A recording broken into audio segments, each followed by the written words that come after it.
নাম বলতে সমস্যা কোথায়? আপনি নাম বললে সমস্যাটা কোথায়?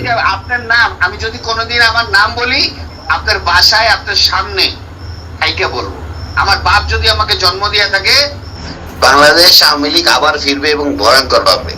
এই জামাতের যত বংশ বীজ আছে না, যত বীজ আছে না, আমরা তো ইন্ডিয়া ভেঙে আসতে পারছি। এই জামাতের যারা বীজ আছে এরা তো পাকিস্তানও যেতে পারবে না। পাকিস্তান যেতে হলে তো ইন্ডিয়া পাস করে যেতে হবে। হ্যাঁ, এয়ারেও যেতে পারবে না, কোনো দিক দিয়ে যেতে পারবে না। কোথায় যাবে? হ্যাঁ, আমরা তো সবাই বেঁচে আছি। হয়তো বা কিছু লোকজন নিরীহ কিছু নেতা কর্মীদের উপর অত্যাচার করে মেরে ফেলানো হয়েছে। হ্যাঁ, ম্যাক্সিমাম বেঁচে আছি। কিন্তু বাংলাদেশ আওয়ামী লীগের 4 কোটির উপরে নেতা কর্মী আছে, একদম নেতা কর্মী। এর মধ্যে হয়তো বা 50 লাখ মারতে পারবে, 3.5 কোটি বেঁচে আছে। কোথায় যাবে? বাসা থেকে না, মাটির 50 হাত নিচে থাকলেও জামাতের চেয়ে ডেঞ্জারাস ভাবে ওদেরকে মৃত্যু দিব। ওরা কি মারছে, ওরা হচ্ছে ভয়ঙ্কর ভাবে মারবো। এটা প্রশাসনের লোক হোক, আর্মির লোক হোক, আর ওই রাজনৈতিক নেতা কর্মী হোক, কাউরে মাফ করবো না। মনে রেখেন আপনি ওসি সাহেব। আপনাকে আমি বললাম, আপনার উত্তরা থানার যে কটা সাব ইন্সপেক্টর আমাদের আওয়ামী লীগের নেতা কর্মীদের অত্যাচার করতেছে, ওদের পরিবার সুদ্ধা কানবে, বসে বসে রাস্তায় বসে বসে কানবে। আপনি আমাকে সুনির্দিষ্টভাবে দেখান যে কারোর উপরে কোনো নির্যাতন আমার লোকজন করছে কিনা, আমি তাদের বিরুদ্ধে অবস্থায় ছিলাম। শোনেন, আমরা কোন অত্যাচারিত হয়ে আপনার মতো একজন থানা ইনচার্জকে ফোন করে এই রাত 1টা বাজে আপনাকে ফোন করে এত ডেসপারেটনেস কথা বলতেছে, আপনি বুঝতে পারতেছেন না আমাদের ওয়ালে কতটুকু পিঠ থেকে গেছে। হ্যাঁ সাহেব, আমরা কিন্তু মার্ডার মামলার আসামি, 47টা মার্ডার মামলার আসামি। জানিও না কয়টা মার্ডার করছি। হ্যাঁ, আমি কিন্তু জানিও না যে আমি কয়টা মার্ডার মামলা করছি। কিন্তু আপনারা আমাদের নামে একটি মামলাও, আপনার একটি মামলাও কিন্তু পুলিশবাদী মামলা না। ওসি সাহেব, পুলিশি মামলাগুলো নিছে বিনা তদন্তে।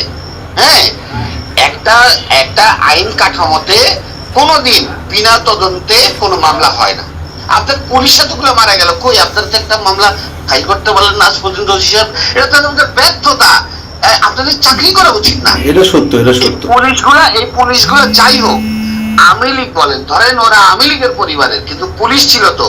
এতগুলো মারা গেল আজ পর্যন্ত তো কেউ, আপনারা 10 জন পুলিশ এক জায়গায় দাঁড়াই তো বলতে পারলেন না। একজন প্রেগনেন্ট মহিলা পুলিশ, একজন সাধারণ অফিসার, তার মতো মহিলাকে এত নৃশংসভাবে মার্ডার করলো। সে তো এই প্রেগনেন্ট অবস্থায় তো কোনো জামাতের নেতা বা কোনো ছাত্রকে মারতে যায় নাই, তো তাকেও মেরে ফেললো। কই আপনারা তার মামলাটাও তো করতে পারলেন না।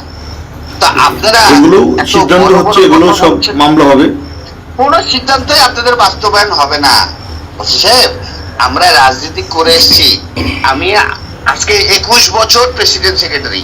আমার কি ওই ধারণা নাই বাংলাদেশের রাজনীতি কোন দেশের মানে কথায় চলে? হ্যাঁ, আমেরিকা কয়দিন সেভ করবে ওসি সাহেব? ঠিক আছে, আমরা ছোট চাকরি করি, ছোট মানুষ। আপনি করেন, আপনি আমার থানা যে না ওসি সাহেব, আপনার তো ছোট মানুষ, কিন্তু আপনার কার্যক্রম তো বড় বড়। আপনার কার্যক্রম ঠিক করেন ওসি সাহেব। হ্যাঁ, আল্লাহর কসম, আমার কার্যক্রম যদি কোনো অপরাধ থাকে, এটা আমার কর্তৃপক্ষ বা আমার উপরওয়ালা আছে, সে দেখবে। তবে আমার কোনো অফিসার যদি অন্যায় করে থাকে, আপনি সেটা আমাকে দেন, আমি সেটা দেখব। আমার বিরুদ্ধে যদি কোনো অভিযোগ থাকে সেটা দেন, আমি সেটা জবাব দেব। ওসি সাহেব, আপনার বেতন কিন্তু আপনার ঊর্ধ্বতন কর্মকর্তা দেয় না। আপনার বেতন কিন্তু বাংলাদেশ গণপ্রজাতন্ত্রী সরকার, বাংলাদেশ প্রজাতন্ত্রী সরকার, মানে আমি যদি কোনো আপনি প্রায় 10 মিনিট কথা বললেন আমার সাথে, এর মধ্যে যদি একটি অভিযোগ আমার বিরুদ্ধে দেখান যে আপনি দেখাতে পারছেন কিনা, এভাবে গড়ে কথা বললে তো হবে না। আমি আপনাকে প্রমাণ, আপনি পরিচয়টাও দেন নাই, আপনি পরিচয়টাও দেন নাই। আমি আপনাকে আমার সম্পূর্ণ ডিটেইলস বলছি, শুধু নাম বলি না। নাম বলতে সমস্যা কোথায়? আপনি নাম বললে সমস্যাটা কোথায়? আপনার নাম আমি যদি কোনোদিন আমার নাম বলি আপনার বাসায় আপনার সামনে আইকে বলবো। আমার বাপ যদি আমাকে জন্ম দিয়ে থাকে, আগামী 2 মাসের মধ্যে যদি আপনার কার্যক্রম এরকম থাকে, আপনার বাসায় আপনার সামনে যদি না বলতে পারি, আমার বাবা আমারে জন্ম দেয় নাই। ঠিক আছে, আমি অপেক্ষায় থাকলাম, আপনি আসেন।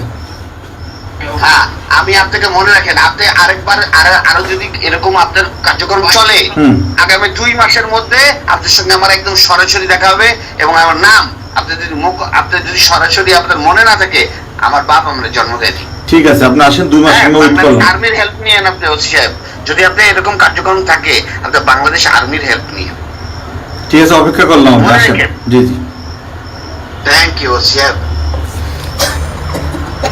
তারপরে